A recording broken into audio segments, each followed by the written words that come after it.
Alam mo, right after the Revolution, panahon ni FBR pa lang, meron nang in-start na moral recovery program.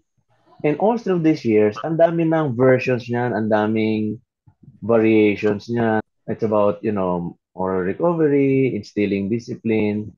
But I don't really know why none of it seems to have succeeded. No? Ano ba yun? Ingaskogon ba talaga tayo na, umpisahan lang, but after a while, wala, di ba? But I think government, in that respect, can do something, by making sure that programs like this are implemented consistently and persistently. Ang problema lang kasi natin dito, and not just about moral recovery program, maraming magandang programa di ba? Kaya lang pag nagpalit ng administrasyon, burado lahat di ba? Down to the LGU levels, right? No, ayaw nila na nasasapao. Gusto nila sila yung bida lagi, di ba? Parang, and that's where I think government also has to change, or at least the people in government.